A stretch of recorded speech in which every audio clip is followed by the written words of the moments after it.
Hello student, success coaching classes में आपका स्वागत है। यदि आप चैनल में पहली बार आए हैं तो चैनल को सब्सक्राइब कर ले और बेल आइकन को ऑल में प्रेस कर ले ताकि आने वाले सभी वीडियो का नोटिफिकेशन टाइम पर मिल जाए। आज हम डिस्कस करने वाले हैं क्लास 10th का वो आपका विषय है जो आपका हिंदी है, जो आपका 2024 का ओरिजिनल जो आपका मॉडल पेपर है उसका हम सॉल्यूशन आपको बताने वाले हैं। देखते हैं क्वेश्चन नंबर हमारा 1 में। देखिए सबसे पहले आपका क्या है, एक गद्यांश है, उसको आप ध्यानपूर्वक आपको पढ़ना है, उसके बाद इसका उत्तर देना है। चलिए हम लोग देखते हैं इसका उत्तर, हम लोग देखने का प्रयास करते हैं। सबसे पहला क्वेश्चन क्या बोल रहा है, नकारात्मक और निराशाजनक जीवन को स्पष्ट और गतिशील मार्ग में बदलने की कुंजी क्या है। तो याद रखिएगा इसका जो राइट आंसर हो जाएगा हमारा ऑप्शन नंबर बी हो जाएगा, धैर्य, विश्वास और आशा से। आगे देखते हैं क्वेश्चन नंबर 2 क्या बोल रहा है, धैर्य और विश्वास की महत्ता के बारे में क्या सुझाव दिया गया है। तो याद रखिएगा इसमें जो सुझाव दिया गया है ये अपने लक्ष्यों को प्राप्त करने के लिए आवश्यक होता है। धैर्य और विश्वास क्या होता है, अपने लक्ष्यों को प्राप्त करने के लिए आवश्यक होता है, जरूरी होता है। आगे देखते हैं क्वेश्चन नंबर 3 क्या बोल रहा है,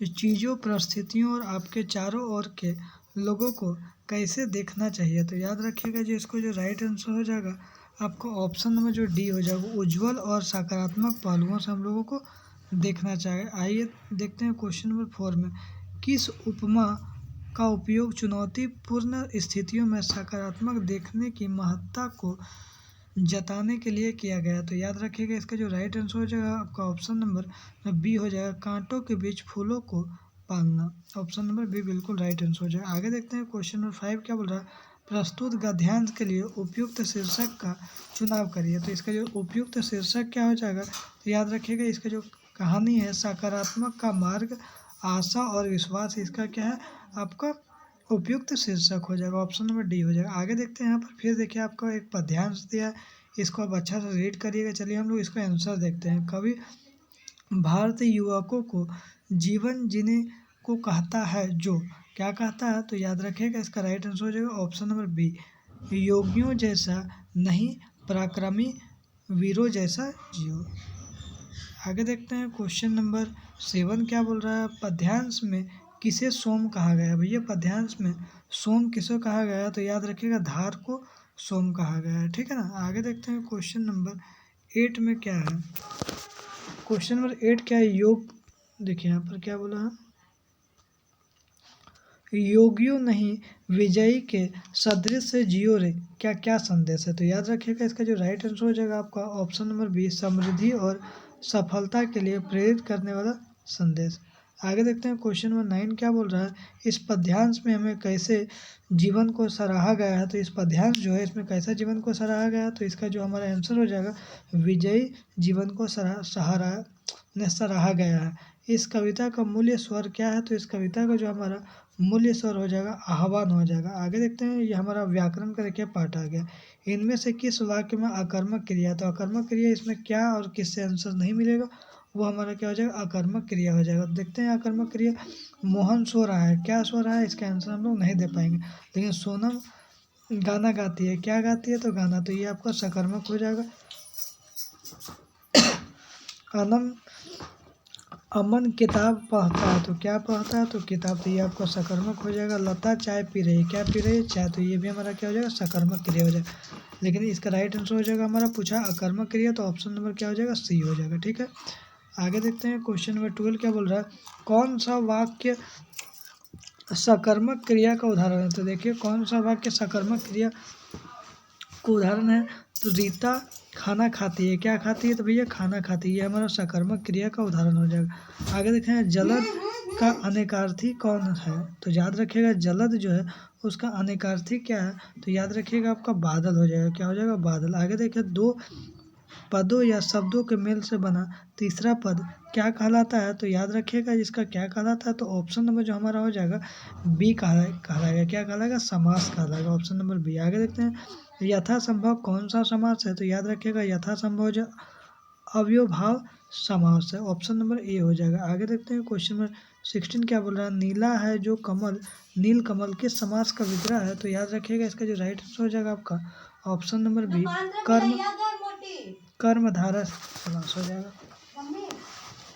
आगे देखते हैं क्वेश्चन नंबर 17 क्या बोल रहा है। जब वर्षा होती है तब मोर नाचने लगते हैं, रचना के आधार पर वाक्य का भेद बताइए। तो देखिए वचन यदि रचना के आधार पर इसका भेद है यदि हम जानने का प्रयास करते हैं तो ये हमारा क्या हो जाएगा, मिश्र वाक्य हो जाएगा। देखिए जब वर्षा होती है तब मोर नाचने लगते हैं तो क्या हो जाएगा, मिश्र वाक्य हो जाएगा। आगे देखते हैं जिस वाक्य में कर्म को प्रधानता दी जाती है, भैया कर्म को यदि प्रधानता दी जाएगा तो कौन सा वाच्य होगा, तो याद रखिएगा इसका जो राइट आंसर हो जाएगा हमारा ऑप्शन नंबर भी कर्मवाच्य हो जाएगा। कर्म को प्रधानता देंगे तो कर्मवाच्य।